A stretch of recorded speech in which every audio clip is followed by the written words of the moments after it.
At 7,900 meters on Makalu, night was closing in, oxygen was disappearing, and one climber says the guide responsible for his safety simply went down without him.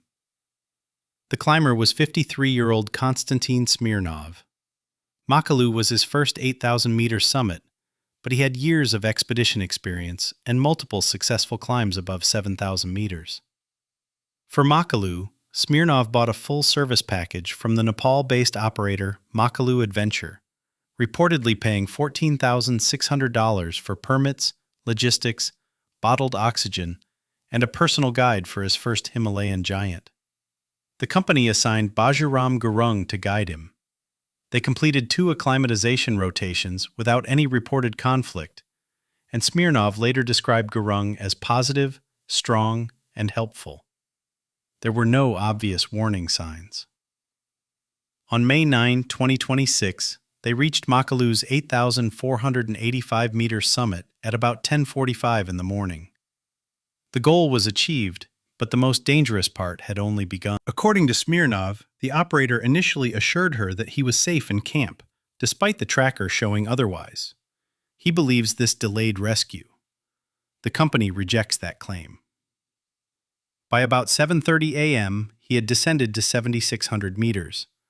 The fixed ropes ended, visibility was poor, and a camp only a short distance away was impossible to locate. Smirnov says he sent another message asking for someone with oxygen to guide him in. He and his wife were told rescuers were approaching and would arrive soon. 4 hours passed without anyone appearing. Convinced that another night would kill him, Smirnov stopped waiting and continued across the difficult, partially unsecured slope by himself. At approximately 5:40 p.m. on May 10th, after nearly a full day of self-rescue, Smirnov reached the summit camp in a severely weakened and frostbitten condition. Reaching a tent should have ended the crisis. Instead, Smirnov alleges that Gurung still gave him no meaningful help, no water, and no oxygen. That allegation remains disputed. Smirnov says he lay on the tent floor while his assigned guide watched. He later described this moment as the reason he suspected more than simple negligence. Suspicion is not proof of intent. The legal complaint goes further. A court must determine what was communicated, what help was possible, and whether any failure was negligent or deliberate. The rescue finally came from another climber, Lakpa Rinjin Sherpa. He was already being sent upward for a separate recovery when he learned that Smirnov was alive. Rinjin left base camp around noon on May 10th and climbed for roughly 13 hours, crossing a route damaged by avalanche and broken lines during the night. At about 1 a.m. on May 11th, he entered the summit camp tent. His response was immediate, practical, and completely focused on keeping the climber alive.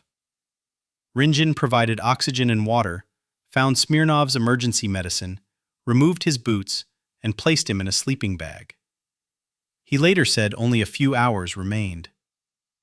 Later, on May 11th, Rinjin helped him descend the steep fixed lines to 6,600 meters.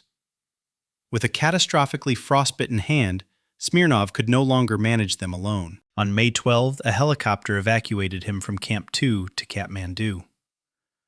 The rescue had preserved his life, but exposure had already caused irreversible damage. Doctors could not save all 5 fingers on his left hand, and later reporting described damage to part of one finger on the right. The summit now carried a permanent cost. Smirnov says no company representative contacted him during his hospital stay. After his discharge on May 22nd, he retained local lawyers and moved the conflict into Nepal's legal system. He pursued compensation from Makalu Adventure and filed a criminal complaint against Gurung alleging attempted murder. The charge expresses Smirnov's claim. It is not a finding of guilt.